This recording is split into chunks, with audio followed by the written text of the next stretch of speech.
1cm의 진아입니다. 오늘도 햇살을 볼 수 있음에 감사하고 신체가 건강함에 감사하고 당신이 제가 읽을 책을 들으러 와주심에 감사합니다. 오늘은 혼자 있는 시간의 힘 중에서 자기 긍정의 힘을 키워라 입니다. 지금 바로 소중한 당신에게 집중하면서 들어주세요. 시작합니다. 자기 긍정의 힘을 키워라. 혼자 있는 시간에는 과감하게 자신을 절대적인 대상으로 파악할 필요가 있다. 쉬운 일은 아니지만 남과 비교하지 않고 오로지 자신만의 기준으로 자신을 판단할 줄 알아야 다른 사람의 기준에 휘둘리지 않을 수 있다. 보통 누군가와 이야기하다 보면 자기도 모르게 상대와 비교하게 된다. 저 친구나 선배에 비하면 나는 하면서 쓸데없는 생각을 하기도 한다. 그러다 보면 자연스럽게 자신감은 떨어지기 마련이다. 비교를 통해 자신을 객관화할 수 있지만 대신 자기 긍정의 힘은 약해진다. 때론 그런 비교에서 완전히 벗어나 자존감이 낮아지지 않게 스스로를 보호하는 것도 필요하다. 또 나를 보호하기 위해 지금 목표를 향해 노력하고 있는 것은 의미 있는 일이다. 잘못되지 않았다고 등을 토닥이며 함께 싸워줄 든든한 동료를 만들어야 한다. 누가 가장 좋은 동료가 되어줄 수 있을까? 내가 나의 동료가 되어주어야 한다. 특히 일이 잘 풀리지 않을 때는 세상에 자기 편이 하나도 없는 것처럼 느껴진다. 그럴 때도 나만은 내 편이라는 생각을 잃지 않도록 훈련해야 한다. 나는 어릴 적부터 나 자신을 긍정하는 데는 자신이 있었다. 이러한 자기 긍정의 힘과 나만은 내 편이라는 생각이 어우러지면 엄청난 힘을 발휘한다. 물론 나는 자기 객관화를 아주 중요하게 생각한다. 하지만 자기 객관화와 자기 긍정 중에서 자신을 움직이는 진정한 원동력은 자기 긍정의 힘이다. 외로울 때 사람은 자신감을 잃기 쉽다. 그런 중에도 용기를 불어 넣어주는 것은 자기 긍정의 힘밖에 없다. 그 절정에 있는 것이 자기 절대화다. 일본의 유명한 예술가인 오카모토 다로에게도 그런 시기가 있었다.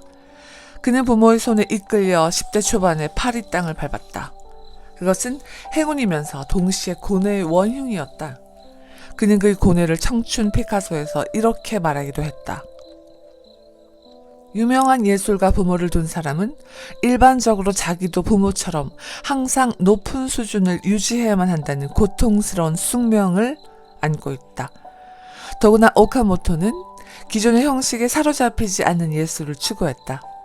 그는 남의 흉내나 내는 그림을 그리고 싶지 않았다. 하지만 아직 10대 어린 나이였던 그는 자신이 지향하는 예술의 방향성을 찾을 수가 없었다.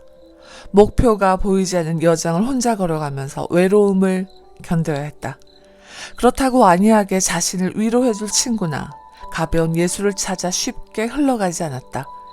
2년 반 후 그는 피카소의 그림을 만나 드디어 추상화라는 스타일에 빠져들어간다. 이때부터 오카모토는 그리기만 했다. 그는 혼자 있는 시간 동안에 철저하게 힘을 비축했다. 비축한 힘을 바탕으로 작업해 나갔고 그 힘을 다 소모한 후에는 다시 작업을 하며 힘을 비축했다. 그림의 아이디어는 변해도 기본 노선은 변하지 않았다. 그의 작품은 모두 자신을 모방한 것처럼 보인다. 모방이라는 표현이 적절할지는 모르겠지만 그는 자신의 세계를 변형, 발전시키고 있었다. 그래서 그의 작품을 보면 한눈에 오카모토의 작품이라는 것을 알 수 있다. 작품 그 자체가 오카모토 다로라는 얼굴을 하고 있는 것이다. 열등한 예술가는 오히려 스타일을 다양하게 변형한다. 때론 이전 스타일과 공통점을 찾을 수 없을 만큼 완전히 바꿔버리고 중심축을 찾지 못해 기존 예술을 모방한다. 이것은 위험한 일이다. 훌륭한 사람들은 단순히 재능이 뛰어났기 때문에 대단한 업적을 이룬 것이 아니다. 중요한 것은 자신 안의 원형을 언제 만드는가이다. 나는 혼자 있는 시간 동안 나만의 사고방식의 원형을 확립했다. 그때 내 일의 원형을 갈고 닦았다는 확신이 있었기에 당장 성과가 눈에 보이지 않아도 무너지지 않을 수 있었다. 흔히 오래 함께한 부부는 전우와 같다고 한다. 빠르게 변하는 세상 속에서 경제 공동체, 운명 공동체로 살아가니 그런 기분도 들 것이다. 하지만 그것보다 더 중요한 것은 자기 자신을 전우라 생각하고 전우로서 사랑하는 것이다. 누구에게도 인정받지 못하고 고군분투하던 지난날의 자신을 알고 있는 것은 자기뿐이다.